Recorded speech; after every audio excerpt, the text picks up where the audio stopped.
Welcome to your Health Reset, where we address the real root causes behind health issues today to get you rapid results on your health journey so you can be who you came here to be, mind, body, and spirit. I'm your host, Sinclair Kennally, survivor of complex chronic illness, expert on resolving root causes, and co-founder of Detox Rejuvenation and Meditation RX. Let's get started.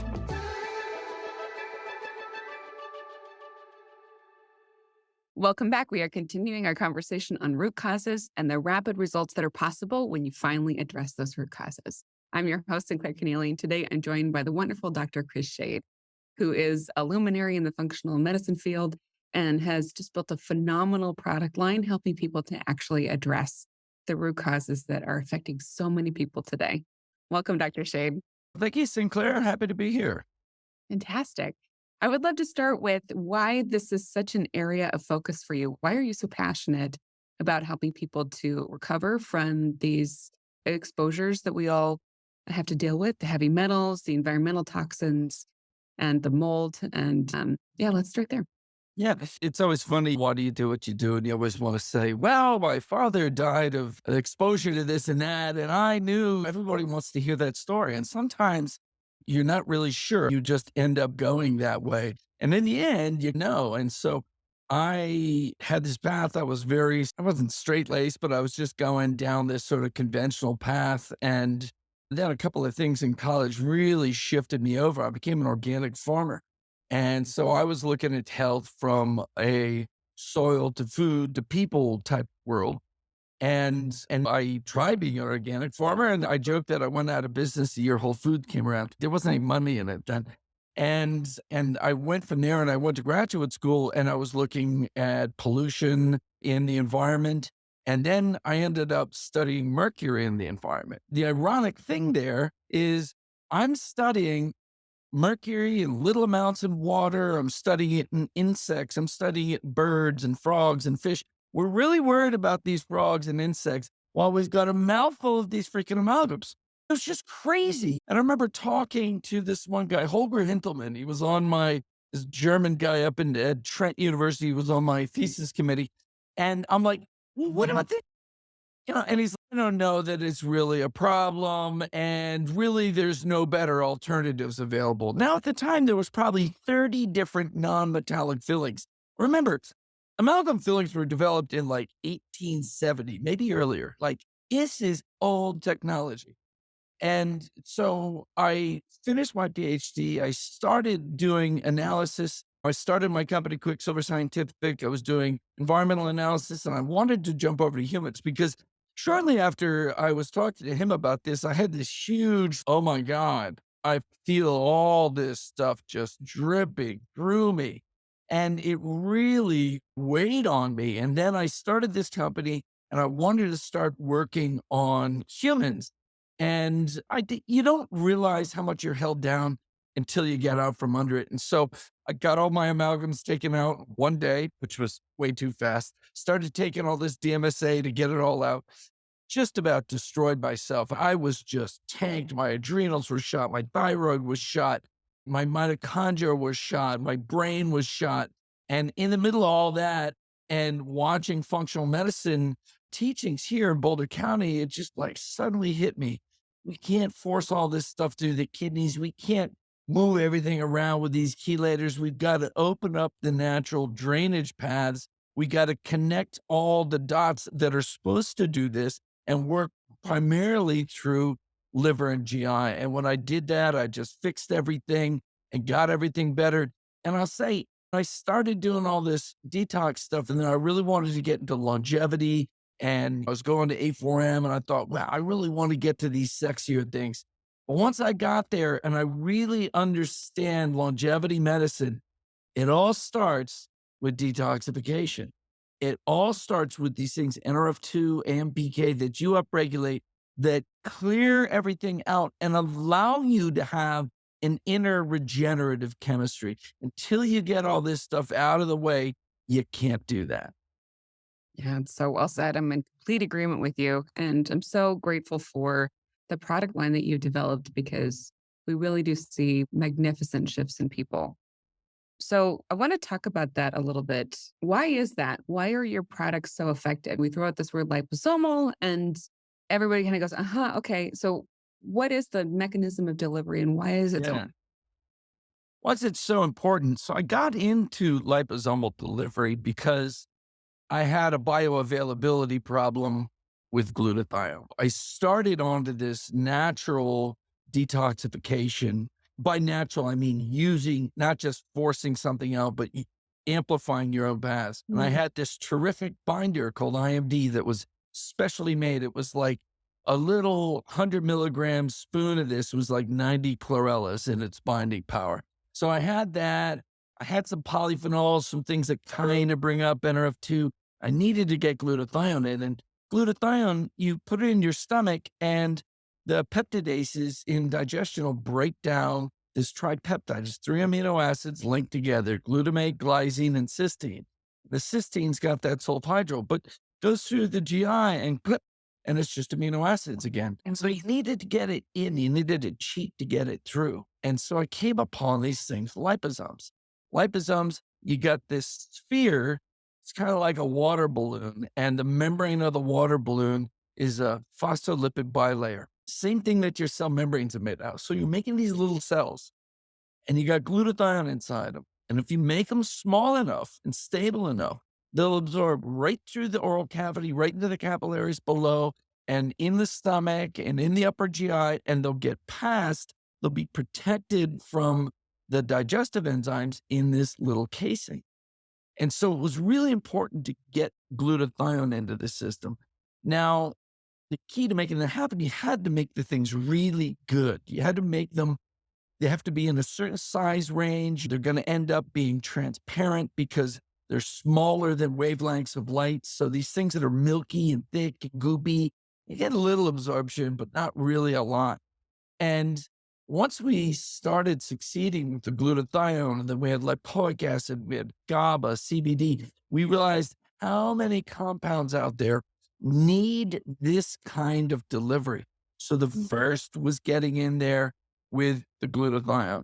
And we became really well known for that. And to this day, it's still our biggest seller by far. But that has got deeper into really what detoxification is, that I got to get the cellular aspect going. I got to get the liver drawing the toxins into the liver. And most importantly, dumping out of the liver with the bioflow. And then I need the binders to pick them up below. Not only do I need high bioavailability of all the compounds I'm using, I need them all to go in and act on the body at the same time. It's what we call biosynchronous absorption and a biosynchronous activation, meaning all the compounds get in. If you're taking all these capsules, maybe something's pretty soluble, like vitamin C. It starts getting in quick and then takes a while. Other things are like low and slow, and they're 6 hours worth of absorption. Other things are medium. And so everything's hitting at different times. I need it all to go in. I need the cell to activate, cast the toxins from the tissues into the blood. I need the transporters on the liver to pull them in, the bioflow to dump them out, and get that all going so that a half hour, 45 minutes later, I can come in with the binder. You know, these other ways you do it, it's just all smeared out through the day. This is one of the big things to people crashing is not mobilizing, eliminating, and binding in a sequence. When you do that all, you tie the detox up into this nice little bow, these discrete little cycles of detox. Do it once a day, twice a day, 3 times a day, low dose, middle dose, high dose. It's only when you line it all up like that that it works. And then miraculously, you don't have all these symptoms. I'm so glad you said that because we still see so many people we inherit students or clients from other practitioners where they're like, I can't detox. I crash. Or my favorite is the long sub story. And I totally feel for you because I was there too, guys. If you're listening, I detox too. I take an itty bitty bit of one thing, And kaboom. and Yeah. that's not what detox is. Oh, So I really appreciate you educating people and designing a product line that's about systemic release or a yeah. systematic approach. Yeah. And for the really sensitive ones, you can do the whole system at once. You can do the whole system blanketed by a little bit of CBD to protect during all that transit. We do that a lot with autism. Or you break up the parts where you're not moving as much cellular burden out. You've got a lot already in circulation. You're just opening up the liver and opening up the kidneys and draining the blood levels down. You'll have, see, especially people that get hyperactivation in the neurologic space and they get really wound up, they get intense anxiety, or they might get intense fatigue. You just want to pull open. You might just be working with bitters and a little PC and binder for a while, some kidney stuff to open up and pee. And you just want to bioflow, pee and poop, and just keep that going until you got some stability and then turn up the movement out of the tissues. Cool. So you mentioned a couple of starter products there that from you, what would be some of the more advanced detox products that you would recommend waiting on until you've Yeah, done some of well, that like work? if you take liver sauce itself, liver sauce has got a whole bunch of programs in it. It's got bitter X in it, so it's got that bioflow component in it. It's got NRF2 activators, lipoic acid, chief amongst them. Lipoic acid is the big tissue to blood mover. And so you got to be careful when you use the lipoic acid. It's also got quercetin, luteolin, and milk thistle in it. Now, those are going to, the milk thistle will help liver. Oh, and it's got DIM too. The quercetin and luteolin are mast cell stabilizers. And so they help with that winding up of allergic reactions and histamine reactions. So they help stabilize, but they do end up being a little bit of an NRF2 upregulator, as does the DIM. And so you can kind of break it all up. If you just want the bioflow, you start with the bitter X. You want the bioflow and some immune stabilization, do the bitter X, and you can use histaid, which has quercetin, luteolin, and DIM. And you just using that with binder. And then when you've got a little stability, move up to the liver sauce and have the liver sauce with the glutathione and then the binder. That's really where you're going to start moving lots of toxins from tissues to liver and all the way out. And that liver sauce and binder is the core detox. And it's, unless you're real sensitive, that's a really well coupled mix. And people don't tend to get into trouble. The people that you're often treating have often already fallen off a wagon somewhere. And so you got to start a little bit more gentle off. Yeah, they got crashed with antifungals and no detox pathway support, or they did the IV chelation with somebody who didn't know any better, Yeah. got the amalgams. Yeah. But you'll see a lot with people who've had a lot of antibiotic, like a long Lyme run or multiple antiparasitics or antifungals, and they all jacked up. And those you just got to open up. So our new kidney care is great drainage. So kidney care, the bitter X and the binder would be a great one there. And then bringing in extra phosphatidylcholine, a little bit of glutathione, start getting them back on their feet before you go for the big detox. But I really find those ones have been overdosed. They need a lot of kidney drainage, drink a lot of water, drink tea, a lot of diuretics, just let everything just pour out. And that really starts to stabilize it. If they're still on these things, I've had a lot of the autism mothers come to me and be like, he was doing so well. And now he's on this really strong antiparasitic. And I'm like, load in more milk thistle. So milk thistle comes as a standalone. If you've got some chemistry on board, these pharmaceuticals, and you might need to take them. Let's face it, parasites, it's nothing like a pharmaceutical for a parasite. But those things are rough. And so just bring in the milk thistle and it'll crank up your liver's ability to chew up that antiparasitical. I'm thinking about, you mentioned milk thistle, and I'm thinking about a few people that wrote into us from the last summit that were like, okay, I get that liver is important now. I'm not that sensitive. I took a bottle of milk thistle and I did castor oil packs for a week and I didn't notice anything. It's okay. Let's think systematically here. So for people who are not that sensitive, who Yeah. haven't crashed yet, and they're just getting started, and they're still in that mindset of one product for one Oh, problem, yeah. how would you help them get started on, okay, we need to think systematically here? If they're not that sensitive, you just do push catch. You got the liver sauce and the binder. You got everything going on there. Then what do you want to add on? You can add some PC, you can add some glutathione, but push catch I made to be like that Everybody who goes into a functional medicine person wants to start, you got to do that. And, that because it's got the milk thistle, it's got the bitters, it's got the NRF2 upregulation, it's got the whole thing. And you get a really powerful but contained detox there. But if you want to back up and you want to just say one of the parts, the NRF2 upregulation is going to get the cells to cast out, to move from the cell to the blood. And then you need the liver to grab and move out. And then you need the binders down there. So the binders are obviously obvious how you get those, but casting out is really NRF2 upregulation. And lipoic acid is my favorite, but a number of the other things are going to work with it, like the quercetin, luteolin, and DIM. Then the liver flow is really PC and phosphatidylcholine and the bitters mixtures, and then the binders. So those are the three aspects. And then what other things are you going to put in there to help? And so we put milk thistle in to really help all the liver reactions, some of these phases. Again, the luteolin, DIM, and quercetin are helping stabilize mast cells. At the same time, they're helping with NRF2. So all that thing just works together. And then, of course, load in more PC, glutathione. Awesome. That's a great summary. So I want to pick your brain about something else then. Okay. Let's do it. I've got a whole list for you. So the folks that come to us, these wonderful students who have been dealing with, say, chronic health issues that are digestive in nature, to the point where they become very sensitized to many ingredients, are often afraid to try your products because they're like, oh, I reacted to that as a food, or oh, I reacted Oh, to that in a different supplement. yeah. Say to those folks in helping them to navigate your product line as they're trying to step into a really thoughtful detox.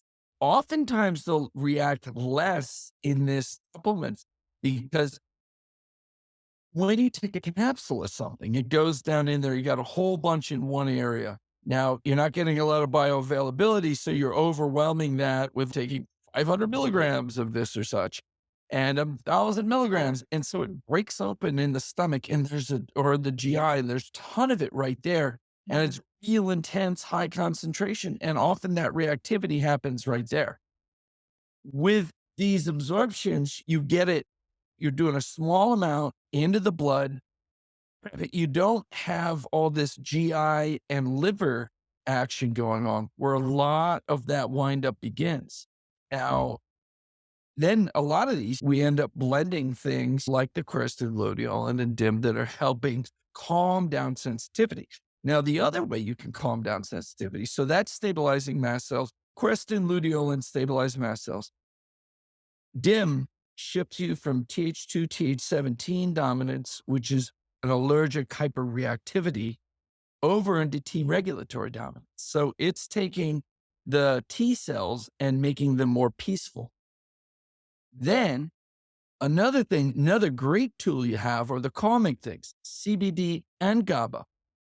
You think of those for the brain, like GABA receptors, glutamate receptors, neuroinflammation. That's what all that stuff does.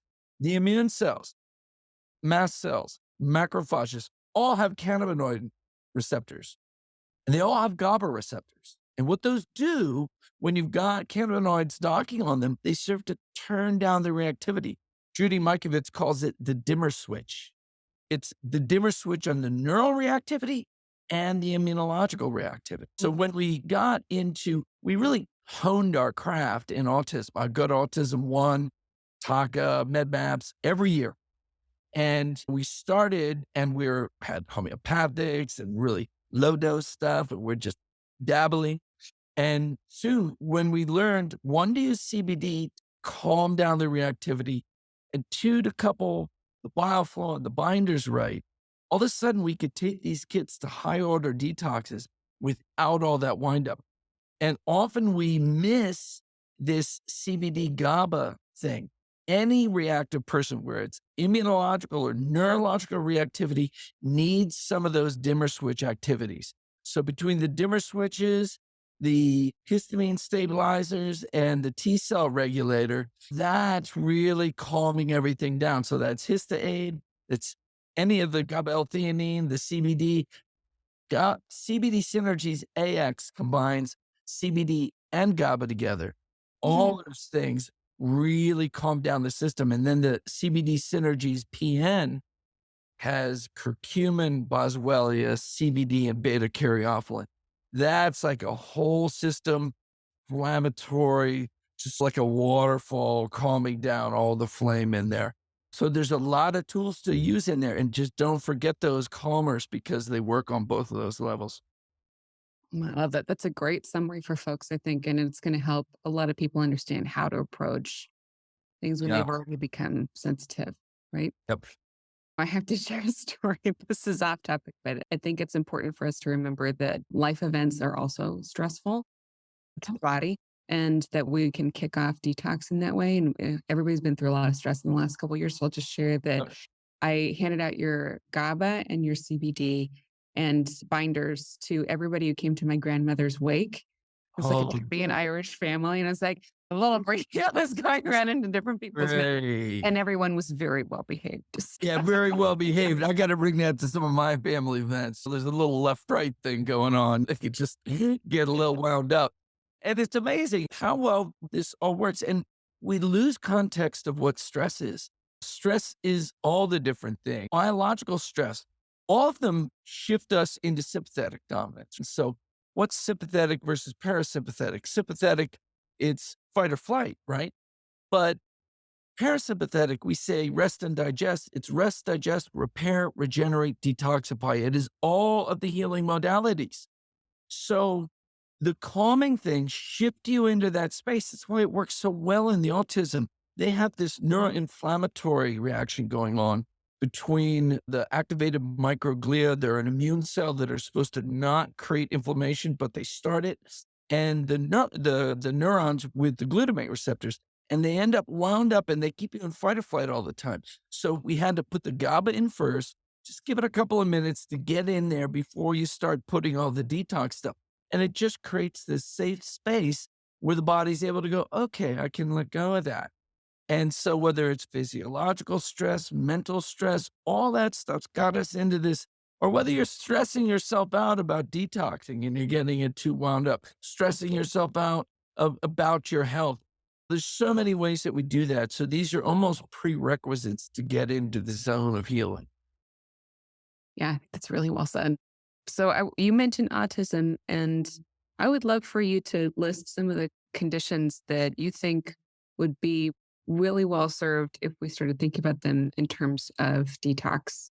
So we're still getting Oh, like, not as much broad. now, but a couple of years ago we were hearing like, oh, I got to fix my gut before I can detox. I'm like, you need to detox so that you. Before you fix your, yeah, those have to be done concurrently. And there was just a really failed linearist thinking of I do this, then I do that, then I do that, then I do that. Look at any of the guys who are good at Lyme. They're like, you're going to do everything at once. We're going to do hormones. We're going to do immune. We're going to do some ozone. It's the only way we can like put Humpty Dumpty back together again. And something like gut, that you do gut stuff along with your detox. And so all that has to be done at once. But what are some of the issues that really benefit from detox? So in autism, we're talking about neuro autoimmune type of thing. All the neurological stuff needs detox. MS, Parkinson's, early cognitive decline is huge. In fact, Dale Bredesen is the guru of early cognitive decline, Alzheimer's stuff. And he started out with this whole builder up. Here are the supplements, and here's some fish oil, and here's some acetylcholine builder, and here's some this, and there's some vinpocetine. And he kept running into a wall with people he couldn't fix. And one of his most famous ones was working with him, and nothing was going anywhere. And then went to one of my doctors, and then came back around to me, had a massive mercury load. And we took that down. We put him on this full detox. And these full detoxes, you got to realize, it's not just picking metals out. You're doing Right. all these metabolic things. You're burning off fat. So NRF2 I talk about for the trigger for detox. AMPK is like the sister trigger that we think of more with keto and carb restriction and fasting, but those two go together. So you tend to, a trigger for one tends to be a trigger for the other. So you fix metabolic issues and fatty liver all at the same time. And so we were able to just reverse this guy's issues really quick. And it changed the way Bredesen thought about cognitive decline. And he looks for toxins and infections right away and treats those right away. And only then can he add back and build. So all the neurological stuff, now all the metabolic stuff, thyroid stuff, very heavy toxins, very strong at blocking T4 to T3 conversion. So if you have high T4, low T3, and you're hypothyroid in this, it's not primary, this called secondary hypothyroidism, that's often a toxin that needs to go in there. So a lot of the metabolic diseases, a lot of the things that are causing leptin resistance and stubborn weight gain, and of course, fatty liver, and fatty liver is causing metabolic dysregulation everywhere. So how are you going to find those things like fasting insulin, glucose insulin ratios, some of the liver enzymes that are going to show the fatty liver? Those respond incredibly well to these detoxes, again, because they're both metabolic and detoxification at the same time. So well said. So are we leaving any conditions out? Like you mentioned Hormone autoimmune issues, in passing.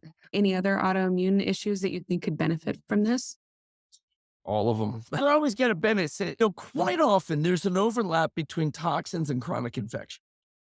And that's why a lot of times I'm working with people, they're doing push catch with artemisinin, push catch with biocidin, when we're pretty sure there's maybe it's a GI dysbiosis, maybe it's a systemic biofilm issue. I like to have antimicrobials that are going in that are GI and systemic at the same time. Because you can tell these ones, they have these mixed things. It's not just straight toxicity. And it never, we've all got biofilm infections. We've all got potential dysbiosis. So you're never going to go really wrong with these layers of things, but often there's that overlap. And a perfect example of that is all of the Lyme and co-infection things where there's the infection itself is blocking detox, and that's bringing on toxins. The toxins are lowering the immune system, which is bringing the Lyme in deeper. You very commonly see metals and the viruses, the whole herpes family, Epstein-Barr, cytomegalovirus, herpes 6, herpes 1, 2, they all get pulled and trained into these deeper issues. And so working on the toxins and the infections at the same time becomes the best way to deal with the real deep issues. For an autoimmune, you don't know what triggered it. Autoimmune thyroiditis, typically you've got some herpes family stuff like Epstein-Barr overlapping with the toxins. And so hitting it on both sides is usually the best way to go. If you can test and find exactly what you have, but it's usually hard to do, especially latent infections are really hard. They don't show up like flashing lights. Yeah, your IgG's way up there because you've had this stuff for a long time, but are the IgM active or not? You have to do a little bit of supposition based on history. Yeah, that's And true. hormone dysregulation, women trying to get pregnant always go in their detox and really look for the metals there because they get in there. But the plastics, massive endocrine disruptors. Kids, you got these kids are obese and got gynecomastia and they're all feminized. Absolutely. You got mold is one of the biggest drivers of aromatization, which dysregulates you into this high estrogen thing. But all the plasticizers will do that. And certain of the metals do that as well, like cadmium and nickel tend to do that. What are your favorite products and protocols for actively, directly going after those microplastics, the plasticizers, the xenoestrogens? Then I'm going to add, so I'll take the basic push catch. I'll add glutathione and extra dim. There's a little dose of dim in there, enough to just handle what it's supposed to do in the world until there's a whole bunch. Or you'll do some rounds of push catch and then you'll stay on the dim and the glutathione.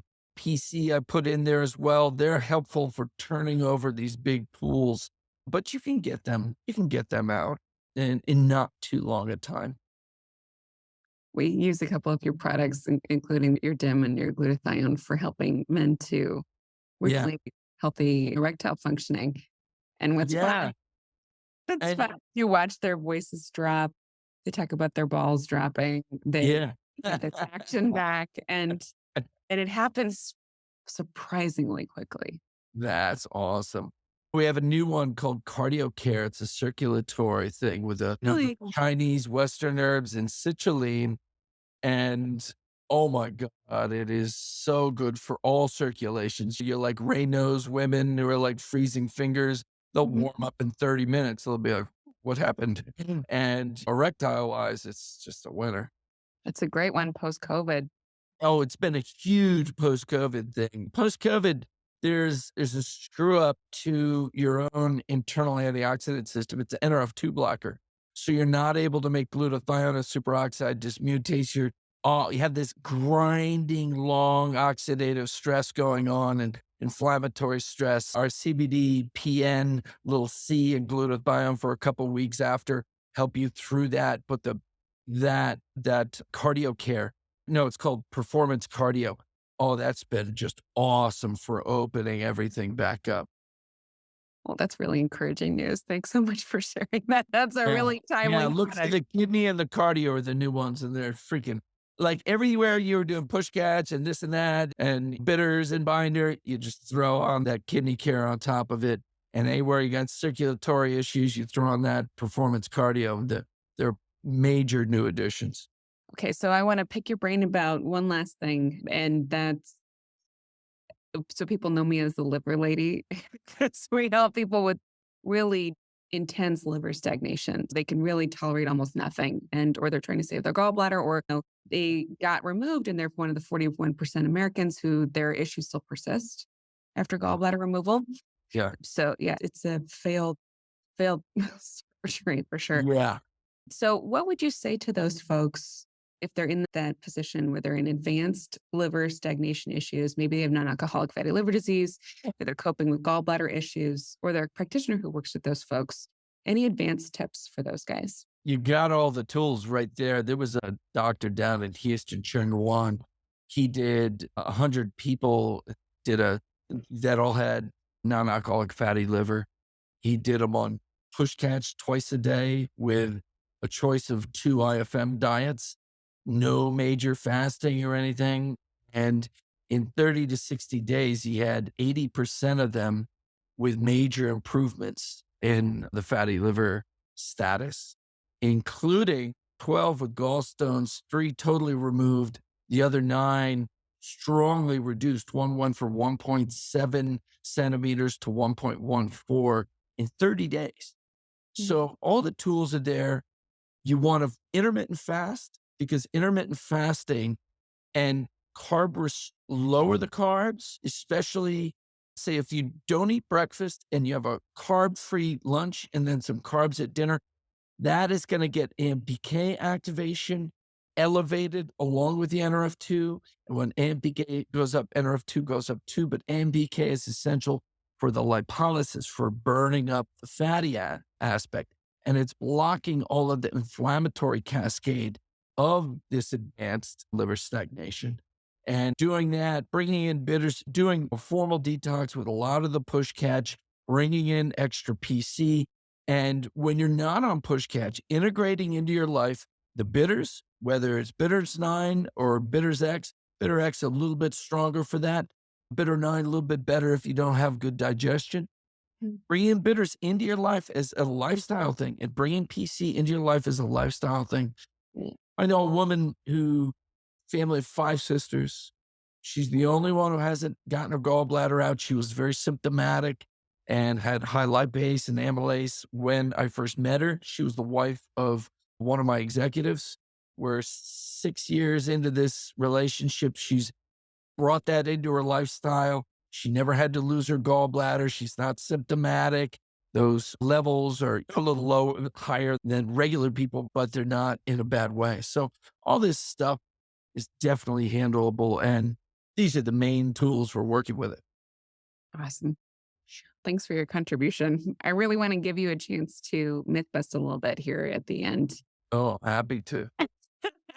So, what do you see? We've come so far in the last few years in terms of our understanding of root causes and what we can do about them and really take our health back into our own hands. And yet, chronic illness is exploding, and we still see the medical field struggling to catch up with that. That's natural health, functional medicine, or allopathic. So, what are the myths that still persist in your eyes that we need to? You got myths on both sides. You got myths on the natural medicine side. You got, of course, tons of myths on the medical side. So on the medical side, oh, detoxification is not real. Everybody can detoxify if you have a liver and a kidney. Stupidest stuff in the world. And why would people have non-alcoholic fatty liver? Why would why would we have so much kidney dysfunction at low ages? And it's either on or off. You're either 100% detox or none. Do we ignore all of the genomics and the SNPs that can put you in that middle ground? Do we ignore all of the data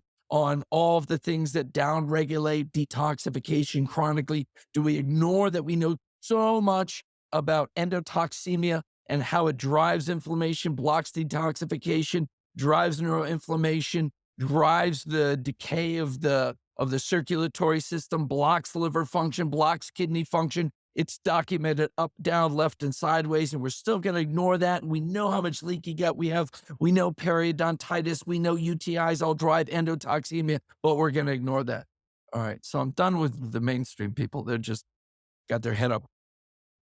Now our own people. You know what drives me crazy? The freaking Cutler protocol people. Oh, Yeah. Okay. went to Health Organization Summit in London, and Tim Gray, who was a ex-Cutler guy, because the Cutler supposition is you got to feel like absolute garbage for at least 2 years before you get better. And if not, Chris Shade is murdering. What do you mean murdering? So Tim Gray calls up some of the Cutler groups and says, hey, come to Health Optimization Summit, all the best biohackers in the world. And they go, no, we're boycotting that because you've got a murderer. He goes, what? Chris Shane is coming. He's a murderer. I'm a murderer because I have people use 16 milligrams of lipoic acid, because lipoic acid kills people if you don't do it every 4 hours. What is going on in your world? It's just crazy. And they don't even know their own things. And Cutler's dead. And I tried to explain it to him over the years, but he doesn't want to hear anything. And they get this crazy cult where unless you Very are cultish. totally cultish, and he was the angry drunk father, and he's going to yell at you and he's going to cast you out of the family unless you take on the bile of the family, and it's the family feud against everybody else. And he was vicious. And so all he got were these traumatized father figure types that followed him in this cult. And they just repeated all this thing. And so his thing is this half-lives. You have to dose every half-life of the compound, or you're going to redistribute metals. Now, for DMSA, he has a point. It goes 0 to 60 or 0 to 100 in the blood, and in a couple hours, it's gone. So it starts redistributing, and you're breaking it down, and soon it's not holding it onto it anymore. They don't form chelates. They're not awesome bonds, and you're peeing stuff out. DMSA is not really that good anyway. So you should do this, because the binding capacity goes up like that and then down like that, and it's dropping things down here. So with your half-lives, you're doing this. You're staying up there, and then you stop. With lipoic acid, they're always like, it's a chelator, and it goes in your brain and chelates and pulls it out of your brain, and then you're redistributing. Lipoic acid is an NRF2 upregulator, and it turns up your glutathione system. And it doesn't go from 0 to 100. It's taking, maybe you're running like 70. It takes you 70 to 90, 70 to 90, 70 to 90. It's always there. It never goes to 0. So this half-life thing isn't what it was in this Cutler thing. And in the Cutler thing, it was really only because the DMSA. Now, when you take lipoic acid on its own, you do mobilize, but that's through the glutathione system. And so you do have this movement out. And if you don't have any liver support, if you don't have any binding, and your kidneys are all blocked up, you will experience this but not because it went and chelated and then let go of it. It's because it squeezes the system to get it out of the cells. In fact, that's how it works in the Cutler system, that it squeezes to get it out into the blood, and then the DMSA takes it and you pee it out. But in our system, it squeezes into the blood, but we're using the liver GI and binding transport to get everything out. They don't even understand how their own system works, and that makes me a murderer. I loved your eyes there when I told you the murderer story. You're like, I knew they were crazy. It's all. I feel very vindicated. I love the change. Anybody who doesn't what they do is evil. So have you been attacked by them too? Yeah, no comment. Oh man, I just say you might poke the beasts. I think that there's some very ill people in that community, and There was the thing with Tim Gray, like they're making them sick. dragging along, and this stuff almost killed me. And why? Probably because I didn't wake up at 3 a.m. and take that one dose, right? No, it almost killed me because it can kill you. And then I made IMD. It fixed me. It fixed me in a couple of weeks. I went from just a pile of dung to, oh my God, I feel freaking great. So Tim Gray's on this 2-year drain, and they actually have this graph where you'll go down and feel worse than you were for 50 cycles of chelation before you start. That is not okay. No. And so he's just draining through this, and he's like, maybe I should try Chris Shane's IMD. And then what? Oh my God, I feel better. We can get you feeling better in no time. There was a woman who was just one of our practitioners who was just giving us that feedback. And this isn't the cell core system. The cell core system doesn't make you bad. It just takes forever. And she's like, I can do it a month with yours, what takes 10 months with theirs. And that's just a slow system. But the Cutler system, you go down. And it's like, there's no need for that. Okay, so I think that was some really important myth busting and also some really wonderful insights for people who are at various stages in the healing process. Do you want to end with any last message for folks listening? Mindset is super, super important. You get pulled into this fight or flight world and you just think you're dying all the time and you're stuck in that.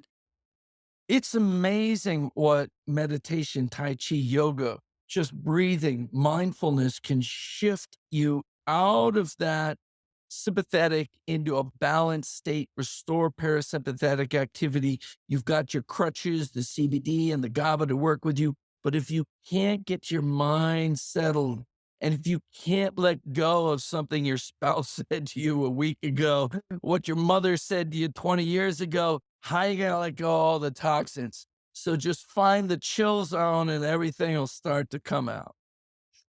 That find the chill zone. Yeah, we say lower the stakes. You got it. Thanks. That's a good one. Yeah, you got to get through the next 5 minutes. And if you can do that, you're probably going to be fine. Yeah. So, thanks so much for your contribution. And Thanks it was again. a joy to interview you. Thanks, Sinclair. Thanks for listening.